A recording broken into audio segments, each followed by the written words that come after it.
За монголчуудын нас баралтын хамгийн том шалтгаан номер 1 шалтгаан бол атеросклероз буюу бидний нэрлэж заншснаар цуцны хатуурал байгаамаа. Энгийнээр тайлбарлах юм бол цуцанд бүглэрэл үүсэх. Өөрөөр хэлбэл зүрхний артерийн цуцсан дээр бүглэрэл үүсэхийг хэлээд байгаа гэсэн үг.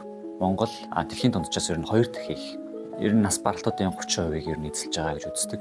Яагаад энэ зүйлийг ярих нь чухал байгаа вэ гэхээр хүн болгон тодорхой хэмжээнд зүрх судасны эрүүл мэндийн талаар ойлголт мэдээлэлтэй байхгүй бол монголчууд маань аюултай төвшөнд буруу амьдралын хэм маягт орчихсон. Илүү олон жил эрүүл царвал амьдрах боломжтой боловч мэдээлэлгүйгээсээ болоод эрт нас барах нөхцөл байдлууд бий болоод байна. Ерөнхийдөө нийт ерөнхий массыг харахаар гоё биетэй байхаас илүүтэйгээр бид нар эхлээд эрүүл мэнд дээрээ анхаарах гэдэг дээр хамгийн түрүүнд анхаарах шаардлагатай болцсон байна. За тэгээд дээрэс нь ямар төрлийн хүмүүс фитнес дээр ялангуяа хүнд чингээр дасгал хийх нь хориотой вэ гэдэг талаас мэдээлэл нэмж өгнө. Болж өгвөл би маш энгийн товчгоноор тайлбарлаж өгье. За артерийн судсан дээр бүглэрэл үсээд цус харуулт болоод байгаа тийм. Энэ юу гэсэн үг вэ гэхээр бидний зүрх цусан хангамж буюу хүчил төрөгчийн дутагдалд орж байна гэсэн үг. Тэгэхээр зүрхэнд хангалттай хэмжээний цус орж ирч чадахгүй бүглэрснээс болоод зүрхэнд цус харуулт болдог эсвэл зүрхний булчингийн хэсүүд өхөж эхэлдэг. За тэгэхээр энэ зүйл яаж бий болоод байна гэхээр хамгийн түрүүнд тайлбарлах ёстой зүйл гэвэл бидний амьдралын хэм маягаас болоод олон жилийн туршид цуцсан дээр бичил урагдлууд гэдэг зүйл бий болоод байгаа гэсэн үг. Яаж бий болдог вэ гэхээр бид байгаа сахароз буюу глюкоз, тамхины хортой нэгдлүүд, молекулууд, агаарын бохирдлын хортой бичил молекулууд, дээрэс нь цусны өндөр даралт тэгээд дээрэс нь хортой маш хямдхан үнэтэй тосоос болж байгаа гэх мэтчлэн судасны дотор талын хан эндотелд бичил урагдлыг бий болгодог. Бичил урагдлалт бий болохоор яадаг вэ гэхээр нэгдүгээрт бидний бие махбод өөрөө маш ухаалаг механизм учраас бичил урагдлыг нөхөхийн тулд LDL гэдэг холестеринийг илгээдэг байгаа. LDL холестериноор хучлаа дараа нь яадаг вэ гэхээр макрофаж буюу цусны цагаан хэсүүд LDL холестерин очиж иддэг. Эдээд хөөсөрдөг байгаа. Ингэснээрээ цусны тов руу бий болоод байгаа маа. Дотроо холестеринтэй янз бүрийн хаягдлуудтай өөхлөг маягийн тийм тов руу бий болж байгаа гэсэн үг. Тэгэд энэ олон жилийн турш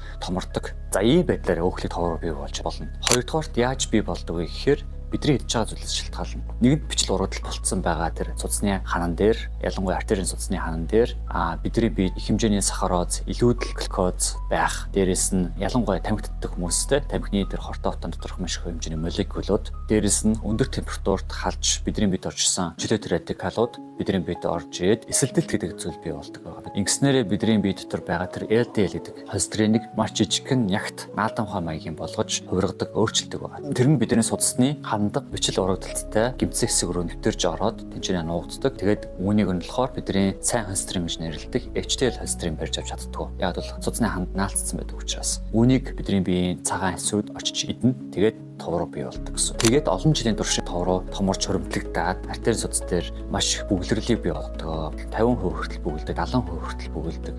За 70% хүртэл бүглэхэд юу болдог вэ гэхээр ялангуяа настай хүмүүст нэлээд нийтлэг байдаг. Штар дэше өсөх, баг зэргийн эрчимтэй хөдөлгөөн хийх гэх мэт зүйлийг хийхэд айгүй амьсгаа тавьчихдаг те. Дээрээс нь цээжээр ингээд бажимдж байгаа юм шиг, ингээд өвдөж байгаа юм шиг төрдөг. Энэ юу болоод байна гэхээр зүрхний ховдол руу хангалттай хэмжээний хүчил төрөгч буюу цус орж чадахгүй гэсэн. Яагаад гэвэл тэр бүглэрлээс болоод. Тэгэхээр 70% хүртэл бүглэрээгүй тохиолдол нэг их мэдэгддэг. 70% хүртэл бүглэрдсэн байгаа бол цээж тавьчдах мэдрэмж төрдөг, цээжэр өвдөх хөндүрлэх мэдрэмж төрдөг. Тэгээд жоохон суугаад амархаар арай гайгүй нанддаг гэсэн. Яагаад вэ гэвэл би дасгал хөдөлгөөн хийж илүү хүчил төрөгч нэхэх тусам зүрх илүү их цусыг шахах шаардлагатай болдог. Тэр их хэмжээний шахах цус зүрхний ховдол руу орж ирэхгүй байна л гэсэн бүлэрдсэн байгаа учраас. За тэгээд хамгийн аюултай зүйл нь таны судасанд үүссэн байгаа тов руу докторгүй буюу гаднах хальсан дээр зөөлхөн байх тусам альва хүчтэй эрчимтэй хөдөлгөөн хийхдээ тогтсон хөдөлгөөнтэй дасгал хийх, хүнд чингээр дасгал хийх ч юм уу те. Гэх мэтчлэн цусныхаа даралтыг нэмэгдүүлэх, зүрхэн цохилтыг нэмэгдүүлэх үйл ажиллагаа хийх үед тэр тов руу хагарах эрсдэлтэй байдаг.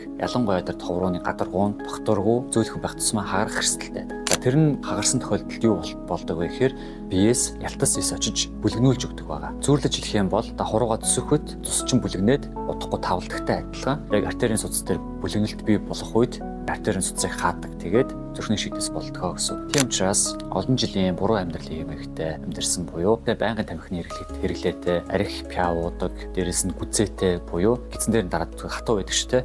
Тэр нь бол дотор өвчлөлттэй байна гэсэн. Дээрээс нь хөдөлгөөн хийдгүү, байнгын хямдхан наран цэцгийн тус хэрэгэлдэг буюу шарсан хайрсан хоол их иддэг, ногоо бараг иддэг, навчт ногоо тий. Шин жимсгэн барагтай болоод иддэг, давс их хэрэгэлдэг. Иймэрхүү удаан олон жил амьдэрсэн хүмүүс бол гинтийн эрчимтэй дасгалыг бол хийж ерөөсө болохгүй байгаа. Дээрээс нь фитнесийн хүнд жингийн бэлтгэлийг эхлээд шууд хийх нь аюултай байдаг. Тэр товрууг задлаад зүрхний шигдээс болох эрсдэлтэй байдаг шүү. За тэгээд би энэ зүйлийг судалж байхад хамгийн түрүүнд бүгдээрээ монголчууд маань анхаарах ёстой зүйл бол тосоо солих ёстой юм байна гэдгийг ойлгосон. Яагаад вэ гэвэл бидний хэрэгэлдэг хямдхан, хуунцар, ургамлын тос бол ямар аюултай байдаг вэ гэхээр өндөр температурт халах үедээ маш хортой нэгдлийг бий болгож байдаг. Чөлөөт радикал гэдэг зүйлийг бий болгож байдаг. Тэр нь болохоор бидний цуснд орж ирээд эсэлтэлт гэдэг зүйлийг бий болгодог байгаа. Зүрлэж хэлэх юм бол гадаа удаан байгаа төмөр яаж цэвэрдэг вэ? Тэрэн шиг тэр хорт бодисыг бий болгодог бие дотор ороод. Тэгээд бидний нэрлэж заншснаар LDL гэдэг холестеринтой нэгдээд тэр холестеринийнхоо бүтцийг бүр өөрчлөөд илүү жижигхэн нягт болгож өөрчилдөгөө. Тэгээд энэ нь гэмтсэн байгаа судасны ханад очиод товруунуудыг томруулах, товруу үүсгэх, судасны ханыг зузааруулах, судасыг нарийсгах бас үндсэн хүчин зүйл нь бол тийм байлаа. Тийм учраас хэдүүлээ эхлээд тэр хямдхан наран цэцгийн тосыг солих хэрэгтэй. Таны арга нь болохоор маш энгийн, үнэр байдгүй те, шаргал өнгөтэй. Гэхдээ халуун билетгэн дээр ингээд халаахад айгүй хурдан утаа гардаг. Жоо хурц төлөвлөхөд юм шиг үнэртдэг.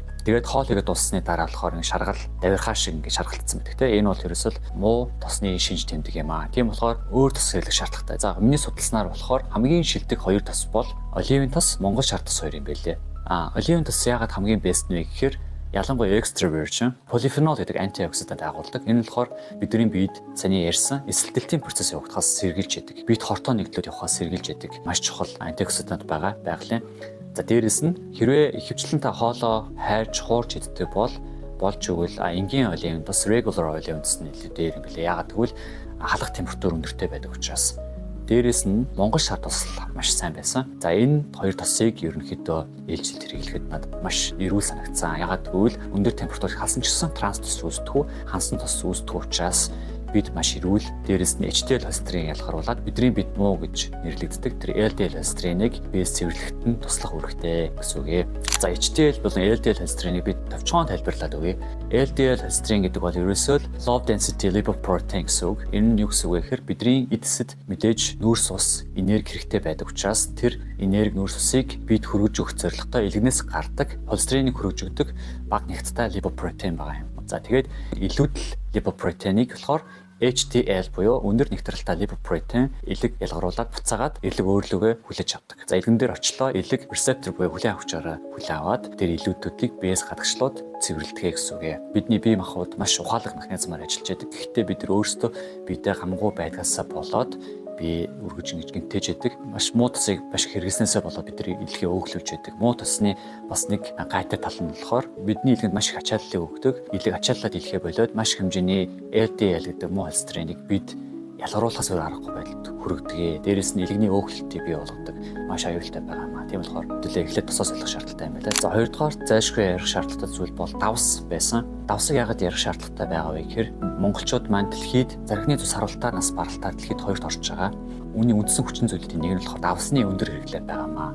Дэлхийн дунджаас 2 дахин их давсыг хэрэглэдэг буюу өдөрт 10 г давс хэрэглэдэг. Тэгэхээр яг миний хэлэх гээд байгаа зүйл нь шиввэл та хоолоо ихдээ давсныхаа 3/1-ийг буцаага цавар нь хийчихэж байгаарай. Ягаад гэвэл давс цусны даралтыг ихсэгдэг. Давсан дагуулдаг натрий гэдэг бодис нь болохоор бид усыг их хэмжээгээр хадгалдаг. Үүнээс болоод бидний цусны даралт ихсдэгэ гэсэн. Тархинд цус харуулт юу болж байгаа вэ гэхээр тархинд байгаа тэр нарийн цуцнууд ерөөсө дотор хагараад байгаа гэсэн. Тархин дотор цус халдалт болоод цус харуулт болоод байгаамаа. Тэгээд үүний үндсэн хүчин зүйл нь давс байгаа учраас давсын хэрэгтэй тэр өдөр маш ухаалаг байж давс багтаа хоол идэж сурах хэрэгтэй. За өөр нэг ярих зүйл гэвэл сахарууд талаар тавчгаа яриа. Бидний байнга хэрэглэж байгаа цагаан гурил байгаа шүү дээ. Тэгээд нарийн боомнууд байна, талах, эсэн чигэртэй зүйлстэй. Эдгээр бүхэл зүйл нь болохоор сахароо загуулж байгаа. Цагаан гурилтай зүйл болохоор полисахарид агуулдаг. За тэгэхээр энэ нь бид хэмжээгээр бидний шаардлагатаас хэмжээгээр бид хөрөмлөгдөхөөр юу болж байгаа гэхээр бид байгаа LDL гэдэг холестеринийг илүү glycated буюу чихэржүүлж наалдамхай болгож өгдөг гэсэн. Бас дээрэс нь илүү жижигхэн нягт болгож өгдөг гэсэн. Тэгээд цуцны ханд товроо үүсэх, цуц хатуурах магадлалыг өсгөж өгч байгаа юм аа. Тийм учраас бид нар энэ дээр орлуулах бүтээгдэхүүн хэрэглээд арай илүү эрүүл, эслэг ихтэй 2 дугаар гурил, бүхэл өрийн гурил ч юм уу те 3 будаа ч юм уу арай илүү эслэг ихтэй үйлдвэрлэлийн процесс бага орсон. Мэдээж дотор нь полисахарид байгаа л та. Гэхдээ илүү үйлдвэрлэлийн процесс бага орсон арай илүү эслэгтэй зүйлсийг хэрэглэж сурах шаардлагатай гэсэн үг. Тэгэх юм бол бидний цуснд сахарын хэмжээ огцон өсөхгүй, дээрээс нь чихрийн шижин болох магадлалыг хамаагүй илүү бууруулж өгч байгаа. За өөр нэг заавалчгүй ярих шаардлагатай зүйл бол тамхины хэрэглээ байгаа. Тамхинд дагуулгадж байгаа тэр маш их хэмжээний хортой бодисууд, молекулууд бидний цуцны ханыг маш их зурж гэмтээдэг. Жижигхэн болоод бүтцээ өөрчлөлтсөн байгаа. LDL гэдэг холестеринод очиж наалдаж цуцны товроо үүсэх магадлалыг өсгөдгөө. Дээрээс нь тамхинд дагуулгадж байгаа тэр маш их хэмжээний хорт молекулууд нь бидний цуснд эсэлдэл гэдэг процессыг бий болгоод LDL гэдэг холестеринод нэгдээд илүү хортой, илүү наалдамхай болгож өгч байгаа гэсэн үг. Энэ нь бидний цуцыг нарийсгах, цуцсан дээр товроо үүсэх нөхцөлийг илүү бас нэмэгдүүлж өгч байгаа юм аа. Тамхины бас хамгийн нэг аюултай зүйл нь болохоор миний саний ярьсантай артерийн цуцсан дээр үүссэн байгаа. Тэр товрооны гаднах гадаргыг нь илүү докторгүй, илүү зөөлхөн болгож өгöd байгаа. Ингэснээрээ тэр товроо маань докторгүй байх тусмаа цусны даралт баг зэрэг нэмэгдэхтэй эрчимтэй дасгал хөдөлгөөнд огцом хөдөлгөөн эрчимтэй огцом дасгал хөдөлгөөн хийгээд бидний цусны даралт ихсэх үед товроо хагарах эрсдлийг нэмэгдүүлж өгдөг гэсэн үг. Тэгэхээр ерөнхийдөө ийм судалгаа байд юм байлаа. Тамхиа хэрвээ та хаях юм бол зүрхний шигдээс болох магадлалыг 50% бууруулдаг гэж судалгаа байсан. За өөр нэг ярих хэвээр зүйл гэвэл бидний бас нэлээх массаар нийтээр их хэрэгэлдэг арх пиавны тухай асуудал. Яагаад энийг ярих хэвээр вэ гэхээр бидний бие махбодын хамаг л хаягдлыг цэвэрж яадаг хогны цех үйлдвэр гэж нэрлэгдэхээр нэг эргэтэн байгаа. Тэр бол элэг байна. За тэгэхээр бид нар арх пиав уухад юу болдог вэ гэхээр этанол гэдэг бодис бид орж ирээд тэр этанол гэдэг бодисыг элэг шүүж авч биеэс цэвэрлэхийн тулд өөр үндсэн чухал үйл ажиллагаанд бүгдийг нь хойш тавьдаг гэсэн. LDL гэдэг холестериныг элэг өөртөө хурааж аваад биеэс залуулах процесс, биеийг хорт бодисудаас цэвэрлэх гэх мэтчлэн бүхэл чухал үйл ажиллагаанд хойш тавиад этанол гэдэг бодисыг цэвэрлэхийн тулд бүр өнгөчин чадлаа ажилладаг. Тийм болохоор байнгын пиав уудаг ч юм уу архины хэрэглээ ихтэй хүмүүст гүзээ үүссэн байдаг шүү дээ. Пиавны гүзээ гэж ярьдаг. Энэ нь болохоор ерөөсөө л дотор эрхэтэнд өглөлт бий болоод байгаа. Илгэнд бас өглөлт бий болоод байгаа. Яагаад вэ гэвэл тэр илүүдл нүүрс цусыг элэг биеэс зайлуулж амжихгүй ачаал нэгтэй байна гэсэн үг. Байнгын спиртэн төрлийн зүйлийг байнгын шилдэггүй. Ер нь бол зуршил болсон байдлаар үе ингэж хэрэглээд байх юм бол элэг биеэс этанолыг цэвэрлэхийн тулд маш их ачаал аваад бид маш их хэмжээний илүүдл өгөх тус буюу триглицерид бий болж хоригдлогддог. Үүнээс болоод дотор эрхтээ нэлээх өөхөлдөг, элэг бас өөрөө их өөхөлдөг. Тэгэд энэ нь болохоор дотор эрхтнүүдийг шахдаг, цусны эргэлтээ бомилдог, цусны даралтыг ихсэгдэг. За өөр нэг ярих хэвээр зүйл гэвэл агаарын бохирдол байна. За агаарын бохирдол зүрх цусны эрүүл мэндэд яаж нөлөөлдөг вэ? Атеросклероз буюу цусны хатуурал болоход, цаашлаа цус харуулт болоход хэрхэн яаж нөлөө үзүүлж байгаа вэ гэхээр агаарын бохирдлоос болоод PM 2.5 гэдэг тоосонцоор бидний биед орж ирдгээ уушгаар дамжаад. За энэ нь яадаг вэ гэхээр цуцны дотор ханыг маш их хэмжээгээр зурж гэмтээдэг. Дээрэс нь өөр нэг маш аюултай зүйл яадаг вэ гэхээр бидний цуц өөрөө тайвширч амарч дээрэс нь уян хатан байж тэлхийн тулд азотын эсрэг гэдэг зүйлийг ялгаруулж яадаг. За тэгэхээр яадаг вэ гэхээр PM 2.5 гэдэг тоосонцоор бидний биед орж ирэхээр маш хэмжээний азотын эслийн эсэлтэл гэдэг процессыг бий болгоод бидний цуц амарч чадхай болдог, уян хатан байж чадхай болдог, өөрийгөө амрааж чадхай болдог. Дээрэс нь илүү нарийсаж цуцсан дотор тусан дотор эсэлтэлт гэдэг процесс бий болж байгаа гэсэн. Хорт нэгдлүүд үүсэж байгаа. За тэгэхээр бидний бид маш хэмжээний тэр өрөвсөл бий болоод цуц уян хатан байдлаа алдаад цуц нарийсах, улам илүү бүглэрэх нөхцөлийг бүрдүүлээд байна гэсэн үг юм аа. За тийм болохоор миний зөвлөмж юу вэ гэхээр хэдүүлээ өвлийн уйлралд N95 гэдэг маскыг байнга зүүж авах шаардлагатай тийм. Ялангуяа гэр оролт байдаг бол N95 маскыг гадаа гарахтаа, усанд явахдаа ч юм уу байнга хэрэглэдэг байх шаардлагатай. Гэр дотроо бол HEPA фильтртэй агаар шүүгчтэй явах нь чухал санагдсан. За тэгээд сургууль болон офисын орчинд байнгын ер нь заавалчгүй HEPA фильтртэй агаар шүүгч авч тавих нь маш чухал байгаад байгаа маа. Миний хувийн бодлоор болохоор Монголын утааны асуудлыг шийдэх нэг гарц нь болохоор нарны зай хураагаар байгаа. Нарны зай хураагарыг айл болгон дээр маш том компонент ажил болгоод айл болгон дээр тодорхой хэмжээний хөнгөлөлт үзүүлээд олон жилийн нөхцөлөөр хувааж төлөх байдлаар айл болгоны дээвэр дээр ингээд инсталл хийгээд суйрлаад өгчих юм бол өвлийн уйлралд халаалтаа шийдчих боломжтой.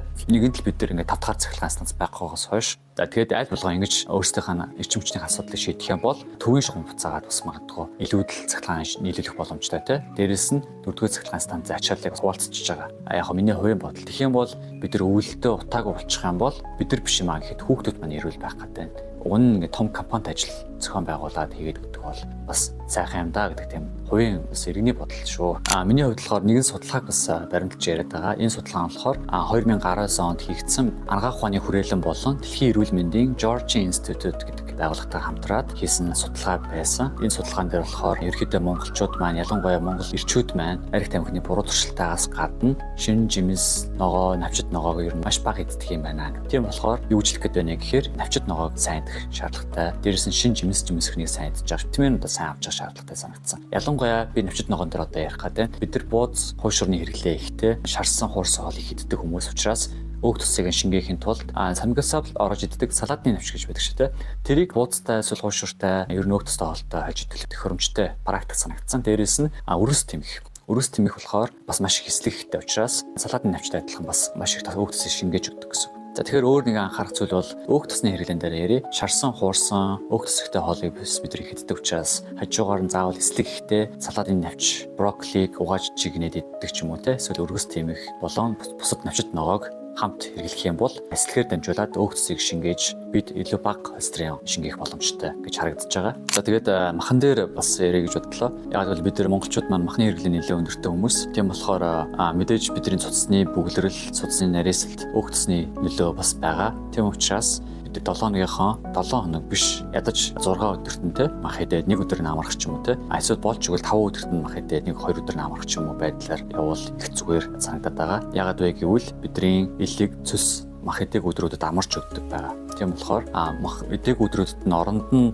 шоштой, төв бүтэй, мөөхтэй ч юм уу те эсвэл бууцаатай, буурцагтай, өндөгтэй шүл ч юм уу те иймэрхүү эрүүл хоолтоор хооллох юм бол бидний биед байгаа тэр LDL гэдэг муу холестериныг илүү их хэмжээгээр биес цэвэрлээд бие бас амарч өгнө. Хотод элэгдэс бас амарч өгөх болцоотой гэж харж байгаа. Олон жилийн турш буруу амьдралын хэмээгээр амьдарсан нэлийн илүүдэлж интэй эсвэл ямар нэгэн зүрхний хэм алдагдaltaй ч юм уу, зүрхний ишэм өвчтэй ч юм уу, эсвэл гүзээтэй, тамхи их татдаг ч юм уу, хөдөлгөөн муутай ийм хүмүүст болохоор эхний ээлжинд болохоор 2 дугаар зооны дасгалууд их тохиромжтой байгаад байгаа. Яагаад вэ гэвэл 2 дугаар зооны дасгалууд нь болохоор ерөөсөө алхах, шогших, усан сэлэх байж болно, дугуй унах гэх мэтчлэн тэ. За 2 дугаар зоон гэдэг нь юу хэлээд байна вэ гэхээр хүний зүрхэн цохилтын дээд хэм буюу 220-оос таны насыг хасах хэрэгтэй. Жишээлх юм бол 40 настай гэж бодох юм бол 220-оос 40-ыг хасгаад 180 гарч ирнэ. За 180-ийнхаа 70% буюу 126 нь таны дасгалаар хичээллэх үеийн зүрхэн цохилтын дээд хэмжээг зааж өгдөг гэсэн.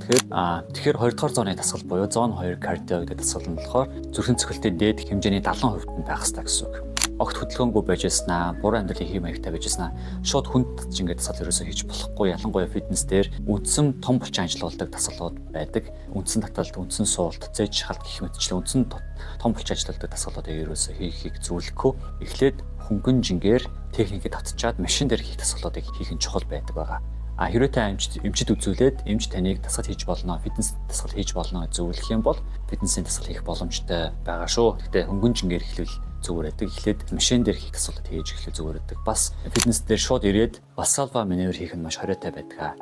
Valsalva маневр гэдэг нь юу вэ гэхээр хүнд чингээр одоо өргөх үед, жишээлх юм бол суулт хийх үед, үндсэн таталт хийх үед, цээж шахалт хийх үед амьсгалаа төгжөөж шахалт хийхийг хэлдэг. Амьсгалаа төгжих үед бидний зүрхэн дээр маш их хэмжээний артерийн судасны даралт бий болоод судасн дээр хурлагдсан байгаа тэр тов руу задрах боломжтой. Зүрхний шигдээс болох боломжтой байдаг. Судас нарийсчлаа, судасн дээр бүгдлэрэл үүсчлээ. Тэгвэл одоо яах вэ? Буцаагаад хэвийн болох боломжтой юу? Гэвэл тийм бас боломж байна. 1986-аас 1992 онд 48 өвчтөн дээр туршилт хийсэн байгаа. За ямар туршилт хийсэн бэ гэхээр тэдний амьдралын хэв маягийг өөрчилсөн. За 5 зүйл дээр өөрчлөлт гаргасан байгаа. За нэгдүгээрт юу өөрчилсөн бэ гэхээр өг тустай хоолыг 30%-аас 10% болгож бууруулсан. За 2 дугаарт болохоор яг өөрсдөд нь тарсан дунд зэргийн эрчимтэй дасгал хөдөлгөөн хийж эхэлсэн. За 3 дугаарт юу гэхээр мэдээж тамхи хайсан байгаа. 4 дугаарт болохоор бүлгийн сэтгэл зүйн дэмжлэг үзүүлсэн те. Сэтгэл зүйн дэмжиж өгсөн, бүлгээрээ уулздаг, биенийг урамшуулдаг те. Сэтгэл зүйн дэмжлэг үзүүлсэн байгаа. 5 дугаарт болохоор стресс менежмент. За энэ 5 зүйлийг баримтлаад 1 жил болоход судасны ханны нарийсал нь 4.8%-аар багассан. За 5 жил болоход 7.9%-аар судасны нарийсал нь багассан гэсэн үзүүлэлт гарч ирсэн. Тэгэхээр биедээ анхаарал тавиад амьдралын хэв маягийг өөрчлөх юм бол цуцсны нарийслыг буцаах боломжтой байгаамаа гэдгийг энэ судалгаа харуулж байна. За тэгээд энэ судалгаанаас юу харж байна гэхээр хүн зоригтой байх нь чухал гэдгийг харуулж байна. Бас дээрэс нь хамт олонтой харилцаа төвтэй байх нь чухал гэдгийг харуулж байна. Тэгээд би эмч биш учраас та нарийн зөвлөгөөг, нарийн мэрэгжлийн эмчтэй уулзаж зөвлөлтөд авах нь зүйтэй шүү гэдгийг бас танд сануулж хэлмээр байна. За тэгээд энэ бичлэг танд хэрэгтэй мэдээллийг өгсөн бол та хуудасаа subscribe хийж дэмжээрэй, бас follow хийж дэмжээрэй гэж хүсэж байна. За комент хэсэгт та энэ бичлэг дээрээс хэрэгжүүлэхийг хүссэн зүйлээ хуваалцаарай. Баярлалаа.